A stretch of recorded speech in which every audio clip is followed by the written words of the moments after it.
బుద్ధుని సిద్ధాంతాలను కాపాడుకుందాం. ఇక్కడ జరిగేటువంటిది బీహార్లో జరిగేటువంటి ఒక నేపథ్యం. నేను కూడా తెలంగాణ రాష్ట్ర వైస్ ప్రెసిడెంట్గా ఉన్నాను ఆల్ ఇండియా బుద్ధిస్ట్ ఫోరానికి సంబంధించి. ఇక్కడ జరిగేటువంటిది అక్కడ ఉన్నటువంటి బ్రాహ్మణిజం వచ్చి బుద్ధగాయాలు జరుగుతున్నటువంటి దీక్ష, బుద్ధగాయాలు జరుగుతున్నటువంటి ఒక దీక్షకు సంబంధించి అక్కడ ఎవరైతే బ్రాహ్మణిజం ఉందో ఆ బ్రాహ్మణిజం విచ్చలవిడిగా అక్కడ ఉన్నటువంటి బుద్ధగాయలో ఉన్నటువంటి పరిస్థితి మొత్తం టోటల్గా ఆక్రమించుకొని అక్కడ ఉన్నటువంటి ఏ అయితే యాక్ట్ ఉందో బుద్ధ యాక్ట్ సంబంధించి అక్కడ ఆ యాక్ట్ని కూడా తుంగలో దొక్కేసి ఇష్టానుసారంగా మనుస్మృతిని అవలంబించేటువంటి క్రమంలోనే బుద్ధుడి ఆలోచన విధానం వేరు, అక్కడ ఉన్నటువంటి మనుస్మృతి ఆలోచన విధానం వేరు. అందుకోసమే మాంగ్స్ టోటల్గా పెద్ద మొత్తంలో ఆ మాంగ్స్ అందరూ సుమారుగా భారతదేశ వ్యాప్తంగా ప్రపంచవ్యాప్తంగా ఉన్నటువంటి మాంగ్స్ అందరూ వచ్చి కూడా వాళ్ళు అమరణ నిరాహార దీక్ష చేస్తున్నారంటే వాళ్ళ కమిట్మెంట్కు నిజంగా నేనైతే పాదభివందన తెలియజేస్తున్నాను. ఒక బుద్ధిస్ట్గా నేను కూడా వీళ్ళలాగా మారాలనుకున్నాను.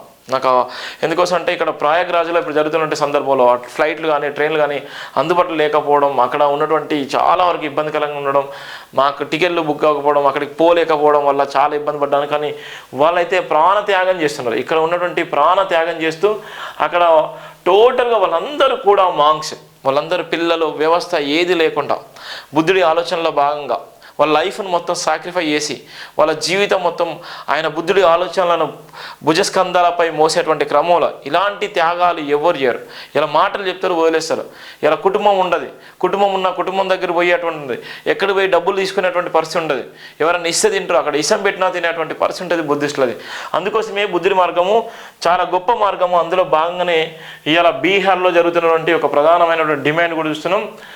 హిందూ గ్రంథాలు బుద్ధుడిని ఖండించినట్లయితే బ్రాహ్మణులు అతని పవిత్ర స్థలాన్ని ఎందుకు నియంత్రిస్తారు? బుద్ధగయాలో నిరసనకారులు మహాబోధి ఆలయంపై బ్రహ్మణ నియంత్రణ ముగించాలని పిలుపునిచ్చారు. ప్రభుత్వం కన్ను మూయడంతో సన్యాసులు నిరాదీక్ష చేస్తున్నటువంటి నేపథ్యం. బోధగాయ మహాబోధి మహావిహార ఆలయాలను బౌద్ధ సమాజానికి బదిలీ చేయాలని డిమాండ్ చేస్తూ ఫిబ్రవరి 12 నుండి వందలాది మంది బౌద్ధ సన్యాసులు అనుచరులు నిరవాధికారులైన నిరాక్ష చేపట్టారు. బౌద్ధం మరియు బౌద్ధ తత్వాన్ని చరిత్రాత్మకంగా వివరించిన మత గ్రంథాలు ఉన్న బ్రాహ్మణులు ఈ పవిత్ర స్థలం పరిపాలన ఎందుకు నియంత్రిస్తున్నారని నిరసనకారులు ప్రశ్నిస్తున్నారు. వారి అసమ్మతి స్పష్టంగా ఉంది.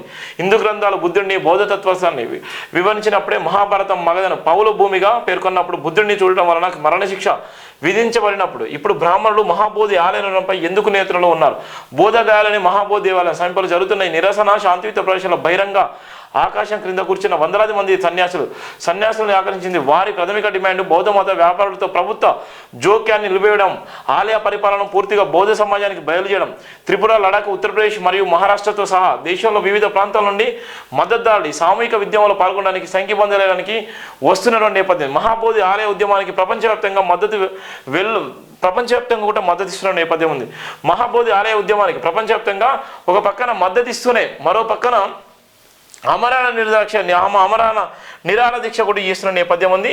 అపారమైన ఆధ్యాత్మిక ప్రాముఖ్యత కలిగిన మహాబోధి మహావిహారాన్ని వైదిక బ్రాహ్మణులు బ్రాహ్మణీకరించారు. అన్ని నిరసనకారులు వాదించారు. దీనిని వారు భగవానుడి బోధనలో అవమానంగా చూస్తున్న నిరసన యొక్క 9వ రోజు ఫిబ్రవరి 20 ప్రదర్శనకారులు బ్రాహ్మణ అంశాల మరియు రాష్ట్ర అధికారులు నిరంతర వేధింపులకు పాల్పడ్డారని ఆరోపించారు. సన్యాసులు వేధిస్తున్నారని, వారి శాంతి సభకు అంతరాయం కలిగించేందుకు ఉద్దేశపూర్వకంగా పెద్ద శబ్దాలు సృష్టించాలని, ప్రభుత్వ అధికారులు చర్చ జరపడానికి నిరాకరించాలని వారు ఆరోపించారు. ఉద్యమంలో కీలక వ్యక్తి అయిన డాక్టర్ విలాస్ కరత్ ఈ అంశాన్ని విశదీకరించారు. మహాబోధి మహావీరాన్ని మొదట అశోక చక్రవర్తి స్థాపించాడు. అతను ఈ గొప్ప మాటని నిర్మించడానికి 1,00,000 బంగారు నాణాలను వెచ్చించినాడు. నేడు ఇది బ్రాహ్మణ మహంతుల పురోహితుల ఆధీనంలో ఉంది. అందుకే ఈ ఉద్యమాన్ని ప్రారంభమైంది.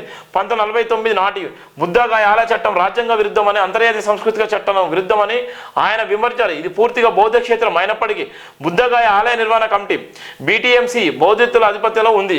BTMC బ్రాహ్మణ సభ్యులు ప్రధాన ఆలయంలో గంటలు మోగిస్తారు, ప్రధాన ధూపం వేస్తారు మరియు బుద్ధుని విగ్రహాలను పాండవులతో తప్పుగా ముడిపెడుతున్నారు అని అతను చెప్పాడు. బౌద్ధ సన్యాసులు తలలకు బహుమతులు అందించినట్లు ఆరోపించిన బ్రాహ్మణ రాజు పుణ్యమిత్ర శుంగ మరియు బోధి వృక్షాన్ని ధ్వంసం చేసిన మరొక బ్రాహ్మణ పాలకుడు శంషక్ వంటి ఉదాహరణలను ఊటకిస్తూ భారత చరిత్రాత్మక నాణ్యాలను కూడా ఎత్తి చూపారు. ఈ చర్యలు మన సంస్కృతికి గుర్తింపునకు తుడిచివేయడానికి 9వ ఉద్దేశించబడ్డాయి.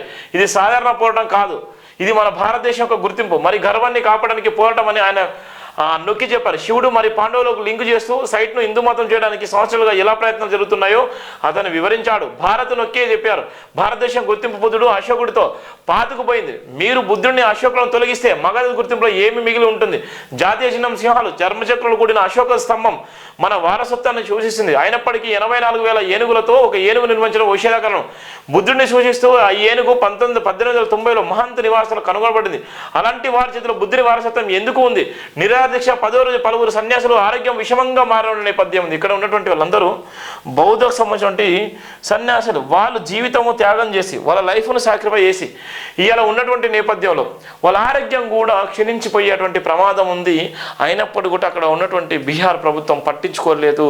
అక్కడ ఉన్నటువంటి ఏదైతే బ్రాహ్మణిజం ఉందో ఆ బ్రాహ్మణిజమే ఇలా ఉన్నటువంటి బుద్ధగాయను ఆక్రమించుకొని బుద్ధగాయలో ఉన్నటువంటి అశోకుడు నిర్మించినటువంటి ఆ బుద్ధగాయను కూడా వాళ్ళు అక్రమంగా నిర్మించుకొని ఇష్టానుసారంగా చేసే నేపథ్యం ఉంది. అందుకోసమే ఉన్నటువంటి బౌద్ధులు పెద్ద మొత్తంలో కూడా అది మా స్థలము, అక్కడ ఉన్నటువంటి మనుస్మృతిని అవలంబించేటువంటి క్రమంలో అది కాదు, మా సిద్ధాంతం వేరు, మా ఆలోచన విధానం వేరు అని చెప్పేటువంటి పరిస్థితి ఉంది అక్కడ ఉన్నటువంటి ప్రధాన వార్త.